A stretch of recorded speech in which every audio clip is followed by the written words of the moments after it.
ప్రియమైనటువంటి దేవుని వర్లారా, ఈ లోకములో ఈ భూమి మీద పుట్టినటువంటి మనము పెరుగుతున్న కొలది కొన్ని చెడు సాంగత్వాలు, కొన్ని చెడు సహవాసాలు అన్నటువంటిది మన జీవితంలో చేస్తూ ఉంటాం. దాని వలన చాలా ప్రమాదాలు ఉన్నాయి, దాని వలన ఎన్నో మనకు నష్టాలు ఉన్నాయి. ప్రియులారా, కనిపిస్తున్నటువంటి ప్రతి ఒక్కరితో మనము సహవాసం అనేటువంటిది చేయకూడదు. ఒక వ్యక్తితో మనం సహవాసం చేస్తూ ఉన్నామంటే ఆ వ్యక్తి మంచివాడా చెడ్డవాడా అన్నటువంటి చూడాలి. ఆ వ్యక్తి వలన నాకు లాభమా నష్టమా అన్నటువంటిది మనం ఆలోచించగలగాలి. ఆ వ్యక్తితో మనం సహవాసం చేస్తూ ఉన్నామంటే ఆ వ్యక్తి ఒక బ్యాక్గ్రౌండ్ ఏంటో మనము తెలుసుకొని సహవాసం చేయాలి. లేకపోతే మనం ఎంత గొప్పటి వారైనా, మనకు ఎంత జ్ఞానము తెలివి ఉన్నా బుద్ధి ఉన్నా ఖచ్చితంగా మనము వారితో సాంగత్యం చేసి చెడిపోవడానికి అవకాశం ఉంటుంది. ప్రియులారా, మనందరికీ తెలుసు, ఒక దొంగవాడితో కలిస్తే మనం కూడా దొంగవాడగా మారుతాం. ఒక త్రాగుబోతుతో సహవాసం చేస్తే మనము కూడా త్రాగుబోతులుగా మారడానికి అవకాశం ఉంటుంది. అదేవిధంగా ఒక తిరుగుబోతుతో మనం సహవాసం చేస్తే మనము చెడిపోవడానికి అవకాశం ఉంటుంది. అంతేకాకుండా ప్రియులారా, ఒక వ్యభిచారితో మనం సహవాసం చేస్తే మనము కూడాను చెడిపోవడానికి అవకాశం ఉంటుంది. గనుక మన సహవాసము ఎవరితో చేయాలి, ఎలాంటి వారితో మనము సహవాసం చేయాలన్నటువంటిది మనం నేర్చుకోవలసినటువంటి అవసరత ఎంతైనా ఉంది ప్రియులారా. గనుక ఎవరిని పడితే వాళ్ళని వెనక వేసుకొని మనము తిప్పకూడదు, లేక వారి వెనకతల మనం పాలవకూడదు. గనుక ఒక వ్యక్తితో మనం సహవాసం చేస్తూ ఉన్నామంటే అతనిలో గుణగణాలు చూడాలి, అతనిలో మంచి క్వాలిటీ చూడాలి, అతనిలో మంచి గుడ్నెస్ చూడాలి, అతనిలో మంచితనం చూసి ఆ వ్యక్తితో మనము సాంగత్యం చేయాలి, ఆ వ్యక్తితో మనం సహవాసం చేయాలి. లేకపోతే మనం ఖచ్చితంగా కుప్పకూలిపోవడానికి, పతనమవ్వడానికి, చెడిపోవడానికి అవకాశం ఉంటుంది. ప్రియులారా, బైబిల్లో మనం చూడగలిగినప్పుడు మనం ఎవరితో సహవాసం చేయాలో బైబిల్లో ఒక అద్భుతమైనటువంటి మాట వ్రాయబడి ఉన్నది. ప్రియులారా, ఆ మాట ఎక్కడ ఉంటదంటే ప్రియులారా, 1 యోహాను పత్రిక 1వ అధ్యాయము 3వ వచనం చదవండి. ప్రియులారా, మన సహవాసం అయితే తండ్రితో కూడాను ఆయన కుమారుడైన యేసుక్రీస్తుతో కూడాను ఉన్నది.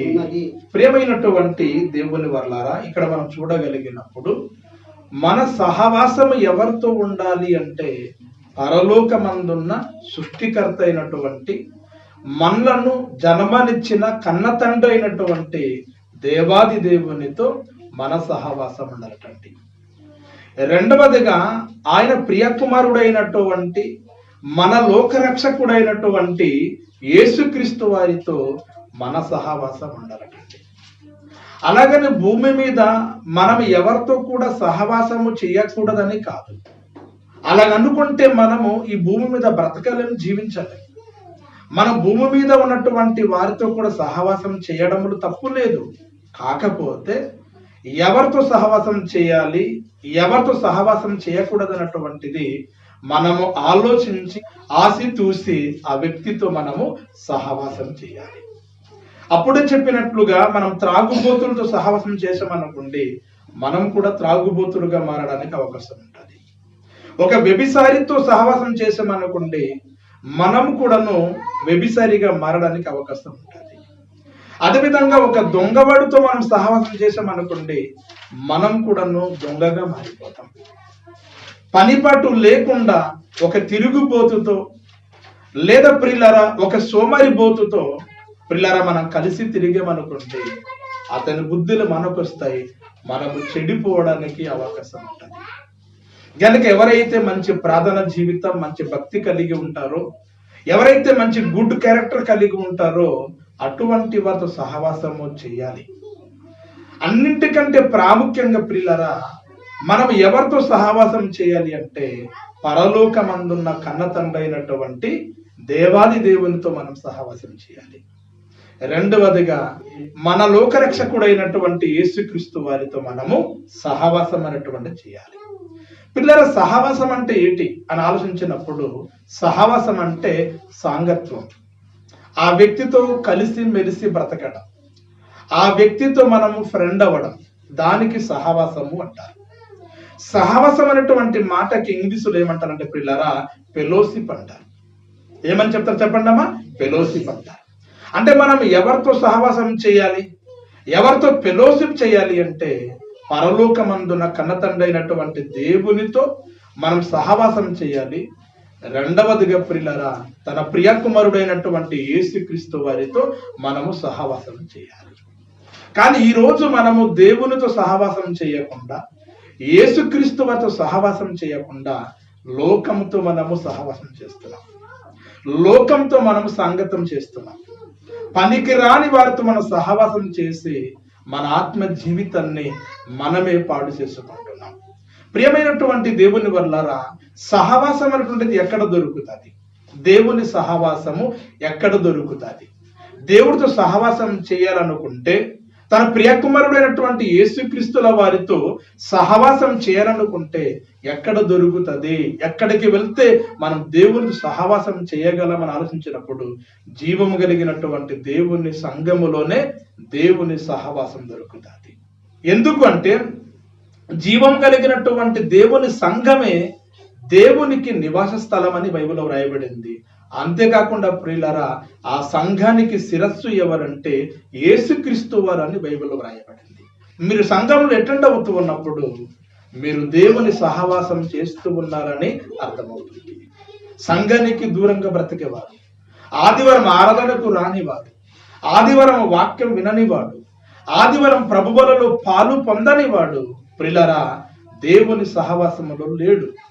దేవుని సహవాసానికి దూరంగా బ్రతుకుతూ ఉన్నాడు. కానీ బైబిల్ చెప్తుంది మనం ఎవరితో సహవాసం చేయాలి అంటే పరలోకమందున కన్నతండ్రి అయినటువంటి దేవునితో సహవాసం చేయాలి.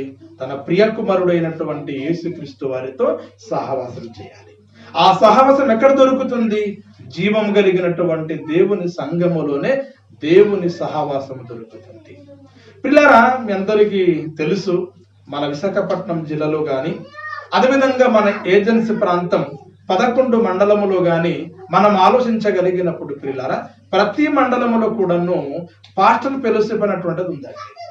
పాస్టర్ ఫెలోషిప్ అనేది ఉంది. అంటే పాస్టర్ ఫెలోషిప్ అంటే అర్థం ఏంటంటే పిల్లరా, సేవకుల సహవాసం అని అర్థం. పాస్టర్స్ ఫెలోషిప్ అంటే అర్థం ఏంటి చెప్పండి? సేవకుల సహవాసం అని అర్థం. అంటే ప్రతి నెల కూడాను ప్రతి మండలముల నుండి ప్రతి మండలం నుండి సుమారుగా 200-300 మంది సేవకులు అటెండ్ అవుతూ ఉన్నారు. దానిని ఏమంటారంటే పిల్లరా, ఫెలోషిప్ అని పిలుస్తారు. దానికి ప్రతి మండలము నుండి ప్రతి సేవకులు కూడాను ప్రతి నెల కూడాను కూడుకొని సహవాసం చేయడంలో ఎటువంటి తప్పు లేదు. ఎందుకంటే సహవాసం వలన ప్రియులారా దేవుని వాక్యము చేత తమ్మును తాము బలపరుచుకోవడం, అదేవిధంగా అందరి గురించి ప్రార్థించడం, అన్ని సంఘాల ఒక పరిస్థితిని తెలుసుకొని ప్రతి సంఘాల గురించి ప్రార్థించడం అనేటువంటిది చాలా మంచిదే. దాని వలన లాభమే తప్ప నష్టమైతే లేదు. అయితే ప్రియులారా, ప్రతి మండలంలో సేవకులు ఎలాగైతే సహవాసము పేరిట అనగా ఫెలోషిప్ పేరిట ఎలాగైతే ప్రతి నెల కూడాను సేవకులు కూడుకొని ప్రార్థన చేసి పరిసర ప్రాంతం చుట్టుప్రక్కల ప్రాంతంలో సువార్త ఎలాగైతే ప్రకటిస్తూ ఉన్నారో పిల్లరా, సేమ్ అదే విధంగా మనము కూడాను జీవం కలిగినటువంటి దేవునితో మనం సహవాసం చేయాలి.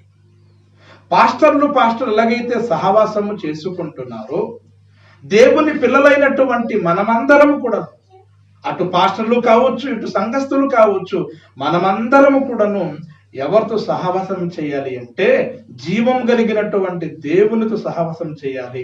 మన కోసము ప్రాణం పెట్టి మనకు రక్షించిన కాపాడినటువంటి యేసుక్రీస్తు వారితో మనము ఫెలోషిప్ చేయాలి, సహవాసం చేయాలి. ప్రియమైనటువంటి దేవుని వల్లారా, దేవునితో సహవాసం చేయడం వలన ఏం లాభం? దేవుని సహవాసం చేయడం వలన మనకు వచ్చే ప్రతిఫలం ఏంటి?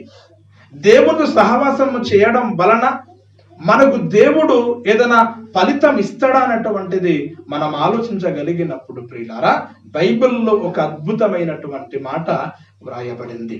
ఆ మాట ఎక్కడ ఉంటదంటే ప్రియులారా, యోబు గ్రంథము 22 అధ్యాయము 21 చదవండి ప్రియులా. ఆయనతో సహవాసం చేసిన ఎడల ఆయనతో సహవాసము చేసిన ఎడల నీకు సమాధానం కలుగును, మీకు సమాధానము కలుగును, అలాగున నీకు అలాగున నీకు మేలు కలుగును. మేలు కలుగును. దేవునికి మహిమ కలుగును గాక. ప్రియమైనటువంటి దేవుని వర్లరా, దేవునితో సహవాసము చేయడం వలన మనకొచ్చే ప్రతిఫలం ఏంటి, మనకొచ్చే లాభం ఏంటి అని ఆలోచించినప్పుడు, దేవునితో సహవాసం చేస్తే అట ప్రియులారా మనకు సమాధానము కలుగుతుంది. ఏంటమ్మా చెప్పండి? సమాధానము కలుగుతుంది. అంటే సమాధానం ఎక్కడ దొరుకుతుంది అంటే దేవుని దగ్గర సమాధానం దొరుకుతుంది.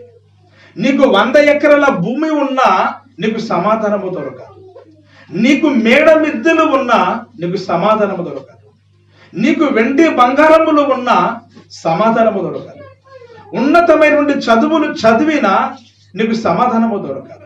ఉన్నతమైనటువంటి ఉద్యోగాలు నువ్వు చేసినా నీకు సమాధానము దొరకదు. సమాధానం అనేటువంటిది ఎక్కడో లొకేషన్ ప్రాంతంలో వెళ్ళి నీ ఫ్యామిలీతో పాటు ఆ రోజు నీవు తిరిగిన మాత్రాన్న, ఎంజాయ్ చేసిన మాత్రాన్న అక్కడ కూడా సమాధానం దొరకదు. నువ్వు చికెన్, మటన్, బిర్యానీ తీసుకొచ్చి ఇంటిలో కుటుంబ సభ్యులందరితో పాటు సంతోషంగా నువ్వు తినినా అక్కడ కూడా నీకు సమాధానం దొరకదు. సమాధానం ఎక్కడ దొరుకుతుంది అంటే, సమాధానం ఎవరి ద్వారా వస్తుందంటే ప్రియులారా, జీవము కలిగినటువంటి దేవుని నుండి మాత్రమే సమాధానం వస్తుంది. ఆ దేవుడి దగ్గర మాత్రమే సమాధానం మనకు దొరుకుతుంది ప్రియులారా. ఈరోజు ఎన్నో కుటుంబాలు ప్రియులారా సమాధానం లేకుండా బ్రతుకుతున్నాయి. గొడవలై తిట్టుకొని ఒకరిని ఒకరు విడిపోయి కుటుంబములు సమాధానము లేకుండా ఎంతో మంది బ్రతుకుతున్నారు. కనుక సమాధానం అనేటువంటిది దేవుని దగ్గర దొరుకుతుంది. అది ఎక్కడ దొరుకుతుంది అంటే జీవము కలిగినటువంటి దేవుని సంఘములోనే, దేవుని దగ్గర మాత్రమే సమాధానము దొరుకుతుంది. గనుక ప్రియమైనటువంటి దేవుని వల్లరా అక్కడ ఏమో రాయబడి మరోసారి చదవండి. ఆయనతో సహవాసము చేసిన ఎడల, చాలండి, ఆయనతో సహవాసం చేసిన ఎడల. త్రాగుబోతుతో సహవాసం చేస్తే మనకు సమాధానము దొరకదు. ఒక వ్యభిచారితో తిరిగితే మనకు సమాధానము దొరకదు. ఒక రాజకీయ నాయకుడితో తిరిగితే మనకు సమాధానము దొరకదు. ఒక తిరుగుబోతుతో తిరిగితే మనకు సమాధానము దొరకదు. లోకములు వాడు ఎంత మంచివాడైనప్పటికీ అతనితో మనం కలిసి తిరిగినా మనకు సమాధానం దొరకదు. సమాధానం ఎక్కడ దొరుకుతుంది అంటే దేవుడి దగ్గర దొరుకుతుంది. మరి ఏ విధంగా నీకు సమాధానం దొరుకుతుంది అని ఆలోచించినప్పుడు దేవునితో నీవు ఫెలోషిప్ చేయాలటండి. ఏంటమ్మా చెప్పండి? దేవునితో ఫెలోషిప్ చేస్తే నీకు సమాధానం దొరుకుతుంది. ఆ ఫెలోషిప్ ఏ విధంగా చేయాలని ఆలోచించినప్పుడు ప్రియులారా, ప్రతిరోజు నువ్వు ప్రార్థన చేయాలి, ప్రతిరోజు నువ్వు బైబిల్ ధ్యానం చేయాలి. అదే విధంగా ప్రతిరోజు జీవం కలిగిన దేవుని సంఘంలో రాగలగాలి.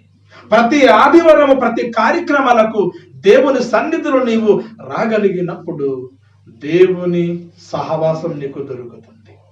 ఆ దేవునితో సహవాసం చేసినట్లయితే నీకు నీ కుటుంబానికి సమాధానము దేవుడు అనుగ్రహిస్తాడు.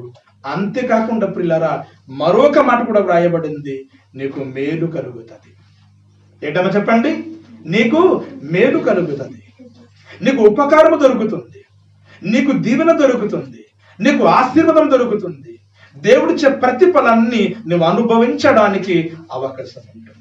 గనుక ఎవరితో పడితే వాళ్ళతో మనము సాంగత్యం చేయకూడదు. మన సహవాసం అయితే, మన పెలుసుపైతే జీవము కలిగినటువంటి దేవునితో, తన ప్రియ కుమారుడు అయినటువంటి యేసుక్రీస్తు వారితో సహవాసం చేసినట్లయితే ప్రియులారా సమాధానం దొరుకుతుంది, మేలు దొరుకుతుంది, దేవుని ఆశీర్వాదం దొరుకుతుంది. కనుక ప్రియమైనటువంటి దేవుని వల్లరా దయచేసి ఈ లోకంతో మీరు ఎవరు కూడా సహవాసం చేయకండి. ఈ లోకంతో మీరు స్నేహం చేయకండి. లోకములు చెడిపోయినటువంటి వారితో మీరు సాంగత్యం చేయకండి. దానివలన ఎన్నో ప్రమాదాలు ఉన్నాయి. కానీ దేవునితో సహవాసం చేసినట్లయితే సమాధానం కలుగుతుంది. అంతేకాకుండా మీకు మేలు, దేవుని ఆశీర్వాదాలు